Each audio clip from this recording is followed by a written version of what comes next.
Hey, welcome to Whatcha Doin with Brandon Horwin. And Sophie Williams. And today's special guest is. I'm Hunter Ryan Herdlicka, and I'm a Broadway actor. I appeared in the revival of A Little Night Music opposite Catherine Zeta-Jones, Angela Lansbury, followed by Bernadette Peters and Elaine Stritch. I played Henrik.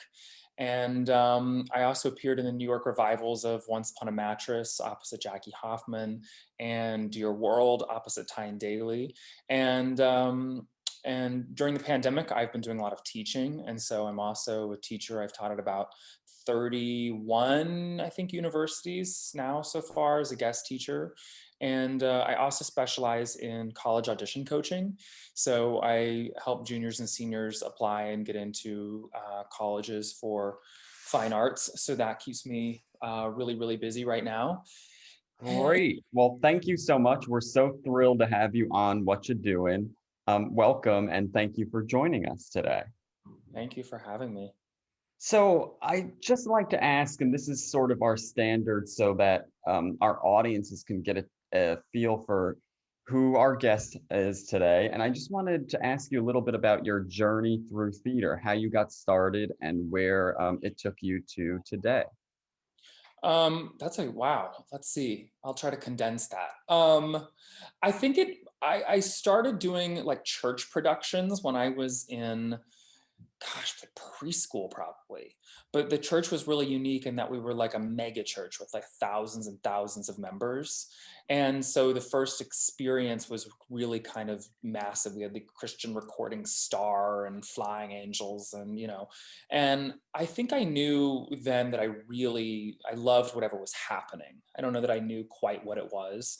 But then as I got into like I think second grade, I started seeing like professional tours, back when tours were kind of really a thing. And, like Carol Channing toured and Jerry Lewis toured. And, you had these massive stars touring around the country. And so I think that was kind of my first introduction to seeing shows.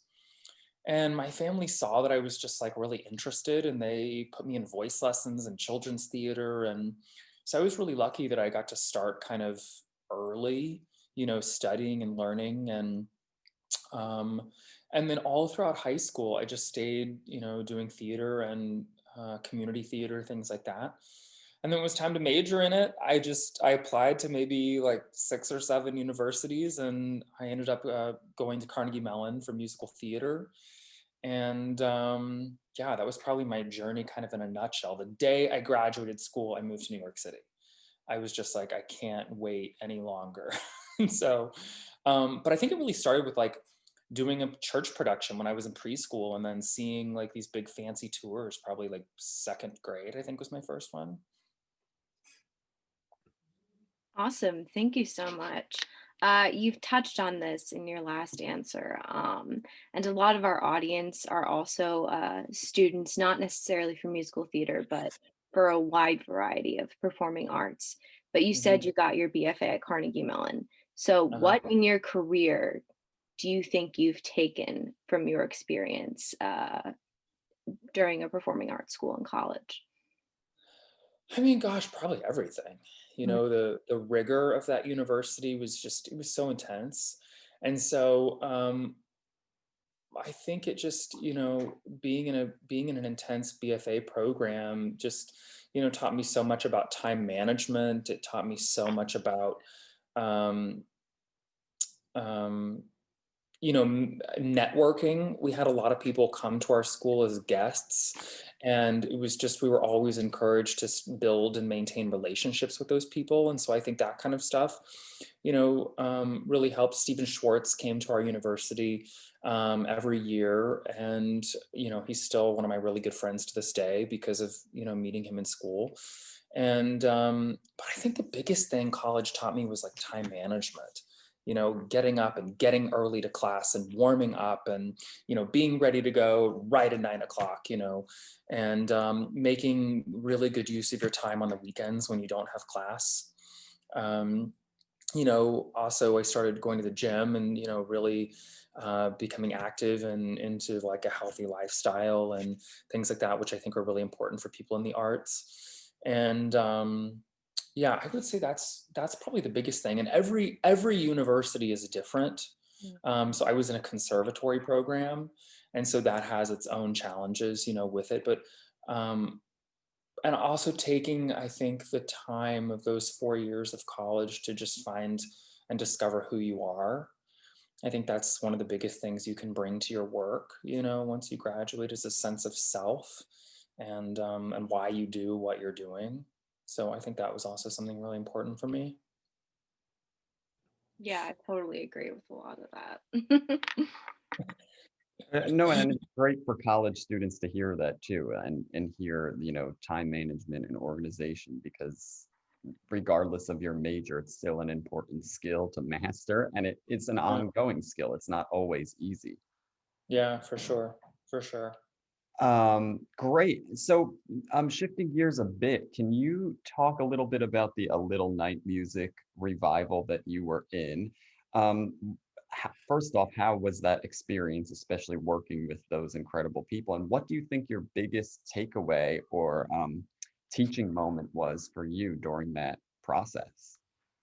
The experience was really incredible. I mean, just to be around Hollywood royalty like Catherine Zeta-Jones and Michael Douglas all the time, and to see how Angela Lansbury works and how she treats people and how she's so collaborative and kind, and the just the incredible experience of Elaine Stritch, having her in the show and watching her work, and her comedic timing, and also Bernadette Peters, how she came in and just kind of breathed new life into the show and into the role, and it was just such a gift, and it was such a it was on the job training. I didn't even know what like a preview process was for a Broadway show. And so you just kind of learn as you went. And that was really hard.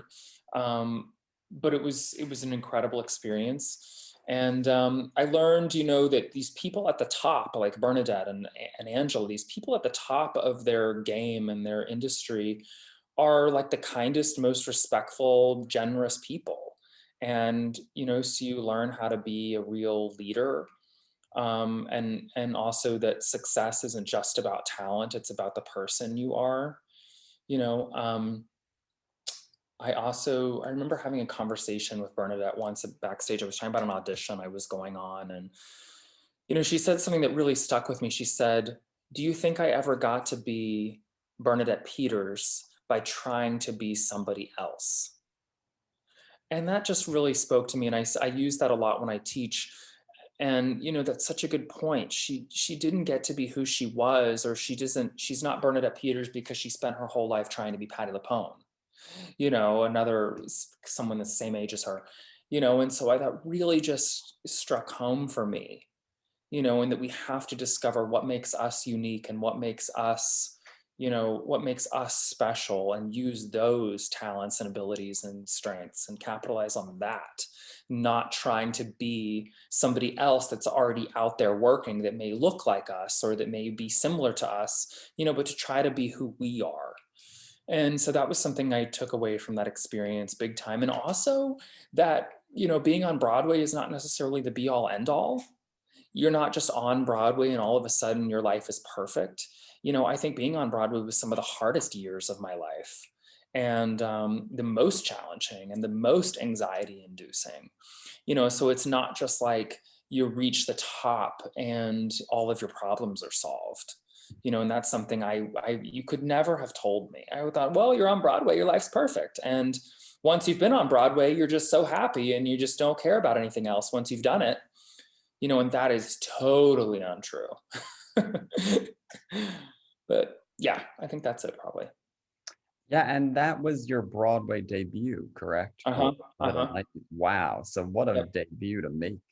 Yeah. And also my very first audition, like my very first audition right when I moved to New York, that first week of living there. So it happened so fast. I had no time to transition and to just be living there, or to be, getting used to the city even. Yeah. It came so fast. Yeah. Well, that's so special. Brandon Yeah. and I were talking, when we were doing the research, and my last production I got to do in college before everything shut down was A Little Night Music. Oh, wow. Who did you play? Petra. Oh, wow. And we were just talking about it. And I'm like, it's crazy and like embarrassing in a way that, once you get your Spotify top 100 of like the year, you want it to be very like cool and edgy and different and something that people are just going to think you're like the coolest person ever for listening to. And then my top song is A Weekend in the Country, just from like listening to it over and over again, trying to get the entrances. I love that. I love that. Yeah. So I listened to a lot of the 2009 revival of A Little Oh, Night that's Music fun. this year. This is the That's fun. soundtrack of my 2020. We had a great Petra. She was really wonderful. I loved her. Yes, I'm I sure love you were her as great well. Thank you. too. So again, when we were doing our research, we found on your website that, here, I'm going to quote it. It's okay, don't panic. That you are a close friend of the legendary actress Elaine Stritch, and you have appeared and helped produce her award-winning documentary Elaine Stritch, Shoot Me, and her new biography, I'm Still Here, Elaine Stritch by Alexandra Jacobs. So that's such a unique relationship to possess. Can you tell us a bit more about that relationship you've had with her and your work with her as well? Yeah, you know, I grew up as Elaine was one of my idols, like growing up. I just thought she was the coolest ever. And when I was in college, I went to see her show, Elaine Stritch at Liberty. She was touring it, and I went to see it, and I waited around, you know, to meet her after the show, like in a big line of people. And when it got to be my turn, I just turned around and was like, no, I don't want to do it. I'm too scared. And and when she joined A Little Night Music, I just thought it was, you know, it was like dream come true, her and Bernadette. And so during the show, you know, we would always talk and chat, and she would tell jokes. You know, it was just very fun. And but after the show closed, it was her birthday, and I just called on her birthday and said happy birthday. And she said, well, you should come over. We should have dinner.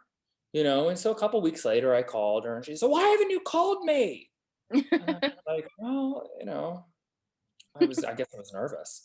And so I went over and we had dinner, and you know, we just became really great friends. And I was still in my 20s at that point, you know, and she was in her 80s, you know, and then it turned into seeing her every couple days, and then every week, you know, then every day. And then we would see shows and do things. And she decided to move out of New York, and she didn't have anyone helping her. So I decided to, you know, help her move and pack all of her stuff and, you know, find a house in Michigan to live into. She really wanted to retire and get out of New York. And you know, and it just became like one of the probably the strongest friendships of my entire life. And I think probably her too. You know, it was such a unique relationship in such a unique time of both of our lives. You know, me as a starting like Broadway actor, and her as a, you know, Broadway actress that was retiring and knew that she would probably not be alive for much longer. And you know, we just had a really great bond, and it was also such a learning experience. I learned so much from her, and just being around her and her stories, and it was just a incredible time, incredible time. And so the documentary was also really important because it preserved a lot of her, you know, experience, her life, for people to see that maybe don't know her, or certainly didn't get to know the private side of her when she was old. And she wasn't going to do it. She didn't agree to it. She didn't agree to it. She didn't agree to it. And then I finally went to see a documentary on Carol Channing. And I called her and I said, you know, you really need to do a documentary. She said, well, I have people asking me and I don't want to do it. And I said, you need to do it. I saw Carol Channing's documentary, and yours would be so much more interesting. And I think, you know, she always had a real healthy competition with a Carol Channing, always. And I think that was what sealed the deal, you know, is she found another way to compete. And she was so competitive. But I'm thrilled it got made, and I'm thrilled the book got written that Alexandra wrote. And so, yeah, it was just an incredible, incredible relationship. Yeah, thank you for sharing. That's such Yeah, a unique experience. yeah, yeah, it is. That is amazing. It really is. I wanted to also ask, you worked at some incredible regional theaters throughout some time as well. I mean, including Dallas Theater Center, Fifth Avenue Theater in Seattle. Orlando Center for Performing Arts, and many more. What has been the most rewarding and challenging parts of doing regional theater versus theater in New York on Broadway? I think the most challenging part is leaving your home. You know, you have to leave your house in New York for either 2 weeks or 2 months or 4 months. I think it's probably the longest I've been gone. And so you have to leave your home, your dog, your boyfriend, your stuff, your friends, your gym, your routine. You also miss auditions, for things that you're doing. Now, granted, you are working, but it's challenging to leave your home. Rewarding part is, you get to do what you love. You perform in these incredible theaters. I mean, some are like 2,000, 3,000 seats. You know, when I leave New York, you get to perform in bigger theaters. You perform with full orchestras oftentimes. I did Candide with the Atlanta Symphony. You perform with an entire symphony orchestra. You don't get to do that on Broadway, never, ever, not once. So you get experiences like that. You also get to play roles that maybe you wouldn't necessarily play on Broadway because either those shows won't be done or they won't be revived, or they're tryouts out of town, or they're parts that on Broadway maybe a movie star would play, but out of town maybe somebody with Broadway credits would get to play. Also rewarding things are meeting people, visiting different parts of the country. You make money, you get your health insurance, those are good things. But it does have its challenges.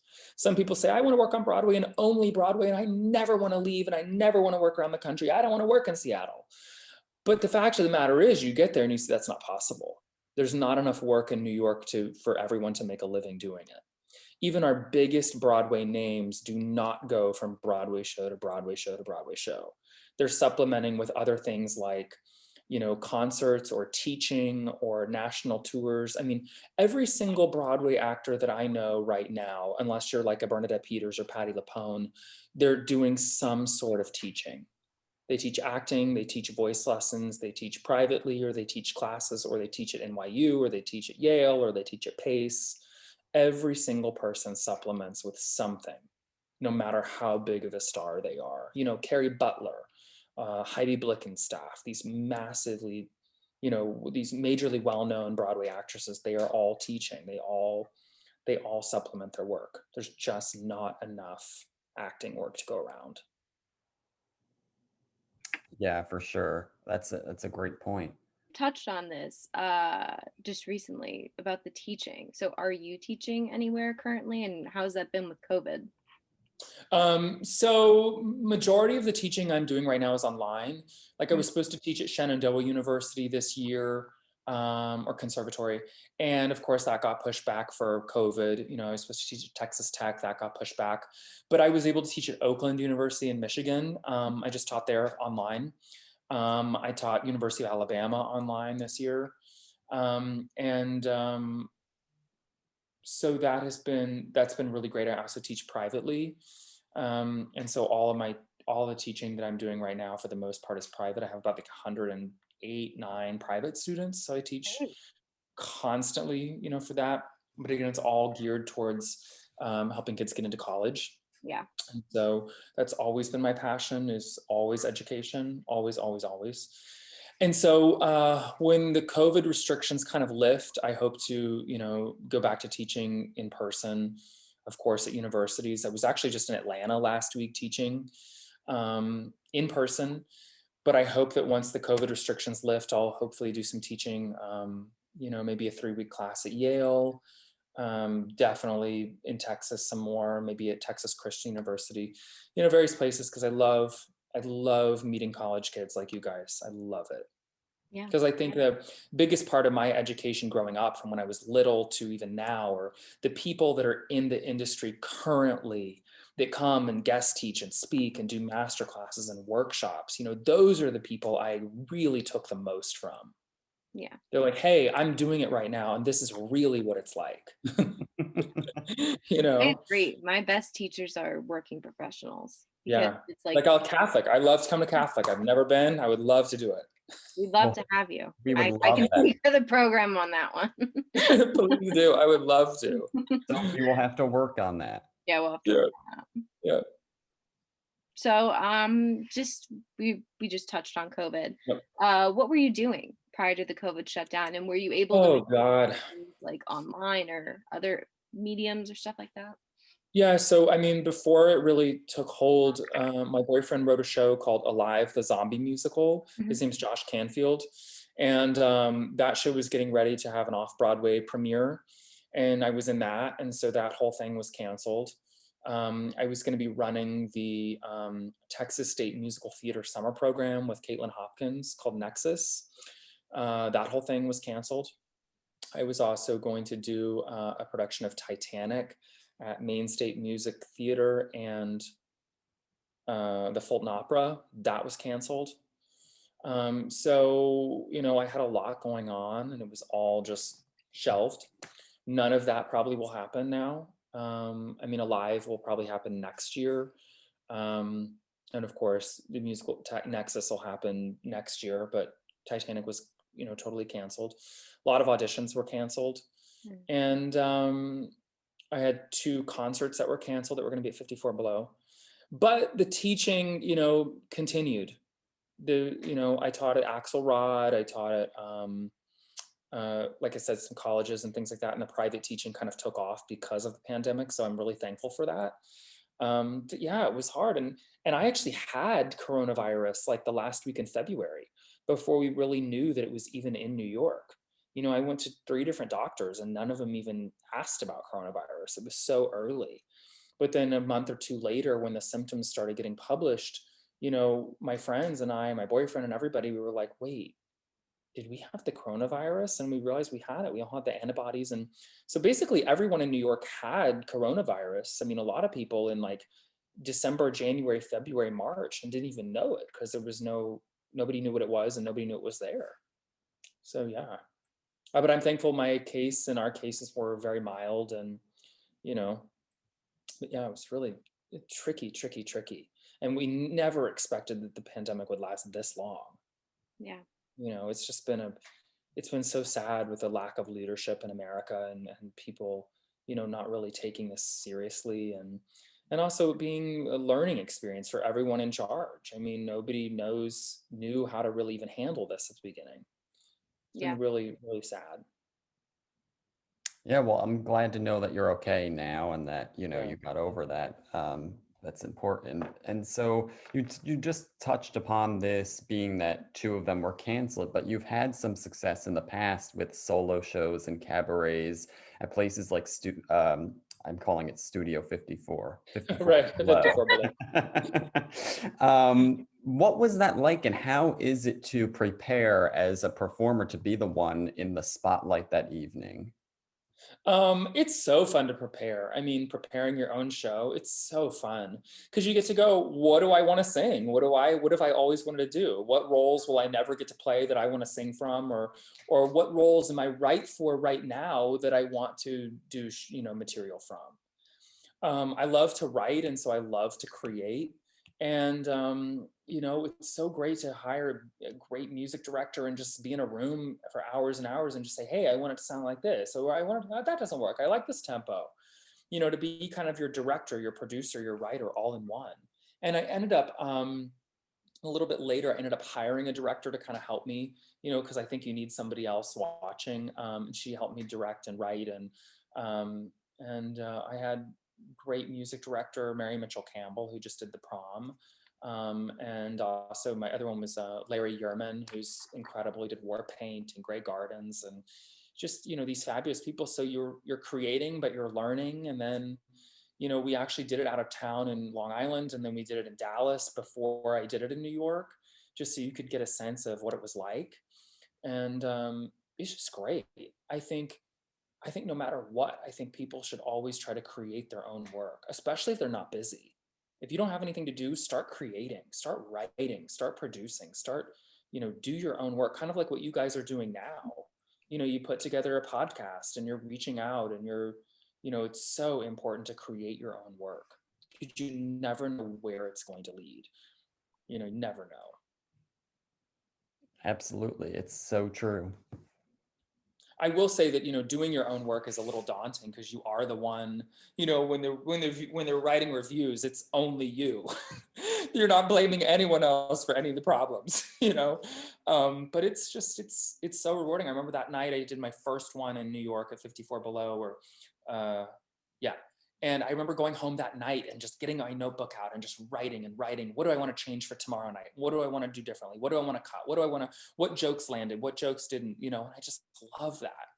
I love that rehearsal process and the idea of, oh, I got to get it right. I got to fix it. I got to change it. I think often rehearsal of a show is more fun than actually doing the show. Yeah. So, as an educator as well as an artist, what advice do you have for young artists during this time on just staying creative? And what advice do you have for them for going forward? Yeah, I think that would have been the first thing, is what I just said, is creating your own work. For those of you that have never tried to write, try to write something. For those of you that have never tried to produce, how can you produce something? Can you produce a podcast? Can you produce a little concert series? Can you produce an interview type session at your school? What can you get out and produce in your community? Or how can you create something that you can give back to certain charities? For people that just have a lot of downtime, that's a perfect time to read and explore, shows that maybe you never heard of. Go to your local library, check out plays, just get a handful of plays and go home and force yourself to read them. Go back and look at what was nominated for a Tony in 1974. Get all those cast albums, from like Amazon or a library or a used, CD place, if they even have CDs anymore, and just sit there and put them on your computer and just go through song by song and listen. What roles are right for you? Get out your audition book, say, okay, I have 6 songs in here. What am I missing?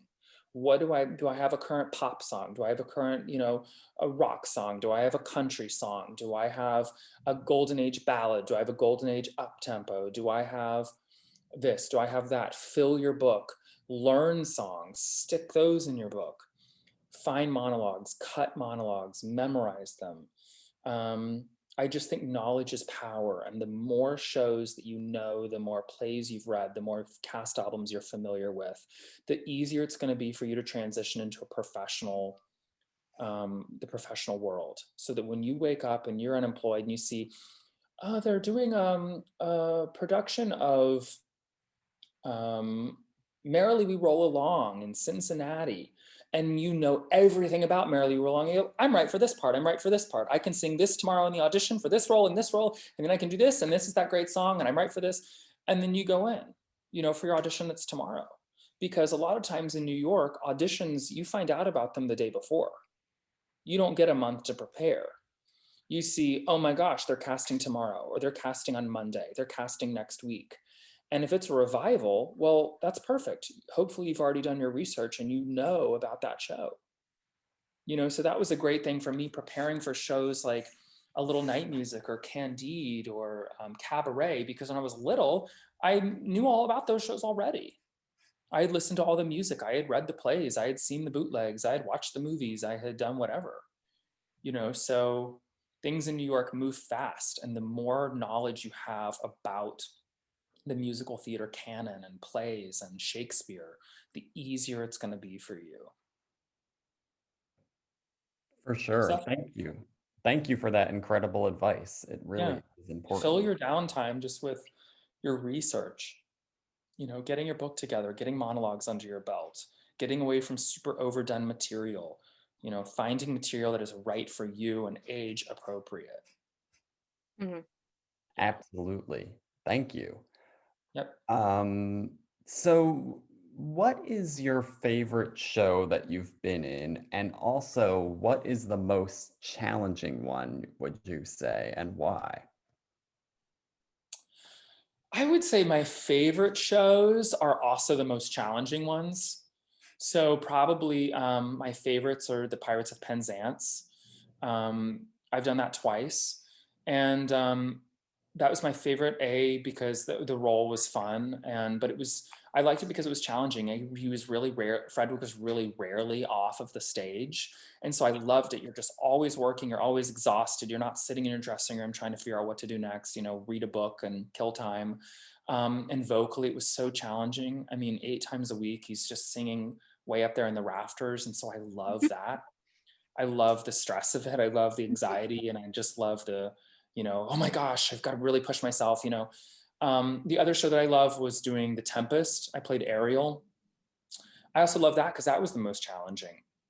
Getting to the bottom of this, Shakespeare text, and no matter how many times you do it, every single week, you never felt satisfied. The text was never quite complete. It's like Sondheim. You can dig and dig and dig and dig, and you never quite reach the bottom of it. It's never quite fully solved. And so I think that's why I love that show. I think the most challenging ones are my most favorite. And also I love doing Cabaret because emotionally challenging. It's so emotionally challenging and draining and exhausting to do it every night. And so I loved the challenge of that. I think stuff that's easy or kind of fluffy, like fluffy musical theater, very lighthearted stuff is so boring to me. I like the stuff that really challenges you as an actor, vocally, emotionally, that you leave and you feel exhausted. You just like have to go home, you're exhausted because it's just you're spent. That's the stuff I like the most. That's great. I totally agree. So what is your favorite story from your career that you just love telling and would like to share with us today? Oh my gosh.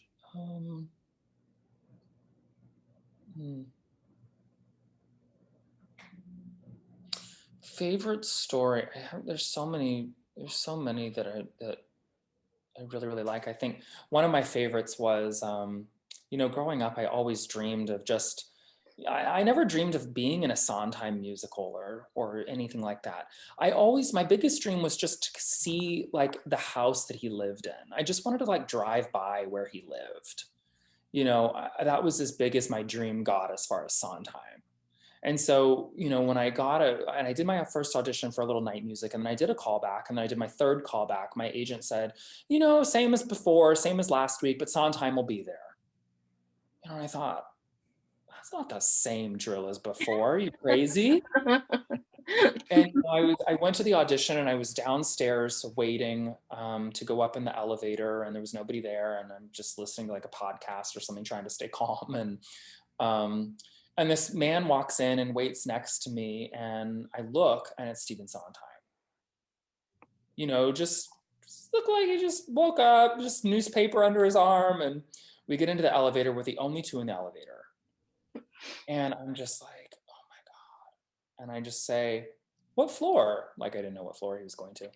And he said 6. And I was like, oh, me too. I had 6.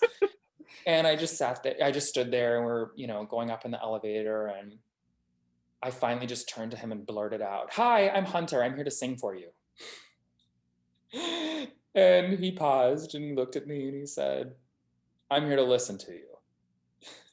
And I just thought it was so, just so wonderful. And I loved that. I loved his reaction and the dryness. And, he just got off the elevator doors open, and he just breezed by the casting director, and she was like, even this big fancy New York casting director was just, blown away. And it was just such a cool experience. I never dreamed that I would get to have a moment like that, a private moment in an elevator, where he says, "I'm here to listen to you sing," and I never dreamed that I would get to do a show with him. Yeah. He came up to me and he said, "There's lyrics in your song that say, short and boring." And he said, "But you're not short." He said, "So can we change that?" And I was like, "Yeah." He said, "So I was thinking I want 2 words that rhyme with B, that have a alliteration, like a B sound. So I was thinking bland and boring, bland and boring." And I was like, that's great. And he was like, "Yeah, so do bland and boring." And so, people always write to me, they say, "Well, on the cast recording from the 80s or 70s, it says short and boring. And on your version, you say bland and boring. What is that? Was that a mistake, or is that what happened?" And so he rewrote it because he didn't think I was short. And so I love that because I think I'm short. I'm 5'9" and I feel like that's short. You know, so it's just moments like that that are just so incredible, you know, and so you should never, you know, make your dreams as big as possible. You know, don't dream small. You know, always dreamt that I would be on Broadway, but I never dreamt that I would get to, you know, be a big role in a Sondheim musical, you know. So dream, you know, dream a lot bigger than you think you should. That's an awesome story. And I think it's an awesome testament to something that one of our previous guests, Arturo Perazzi, the Uh-huh. stage manager extraordinaire, had to offer about the time that somebody backstage was asking if they should let in somebody named Hal Prince because they didn't necessarily recognize that person or that name. So it's a testament to knowing and like keeping your eyes open and knowing the people that, you know, lead your industry and Yeah. stuff like that. Yeah, definitely. That's great. Well, congratulations on your ever-growing, incredible career and everything that you're doing. It's great. I mean, you're teaching, you're helping the next generation of artists every day, and you're using your talent and wisdom and heart to do so. So is there anything coming up for you that we can promote on here to our audiences today? I mean, sadly, you know, everything is at a total standstill. I mean, just this morning we were having talks about, you know, this show. What are the prospects of it opening off Broadway in 2021? You know, so on Monday, next week, we're gonna have some phone calls about that. But you know, as of right now, no. I hate to say it. I hate to say it. No. But I've done two virtual musicals that, you know, as we get some dates announced for those, I'll let you guys know. And you know, keep Broadway in your thoughts and prayers that we can hopefully open up and sometime in 2021, and you know, and things will move forward. Absolutely. Well, thank you so much for joining us today, Hunter. It was an honor and thrill to have you on. And I'll see you guys at Catholic. Yes. Absolutely. We're gonna make it happen, even if That we would have be only great. 4 months left. That would Yeah. be so great. I would love that. I would love that. We hope you enjoyed that last episode. We're so excited to announce the launch of our campaign for two very important organizations, Broadway Cares and the Actors Fund, to directly benefit the theater industry in the new year. With the inspiration and initiation from Broadway's Caesar Samayoa and Delon Grant of Come From Away, we will now be accepting donations to our company Venmo, which is at Whatcha Doin podcast, for the near future to split the donations between those two worthy organizations. And from there, we will be doing a big monthly donation to each organization on behalf of our podcast and its guests. We hope you can see it in your heart at this time to spare whatever you can. A dollar goes a long way right now, and it's all to help an industry that has given us all so much. Thank you so much for all of your help to our listeners and followers, and please spread the word. We really appreciate it.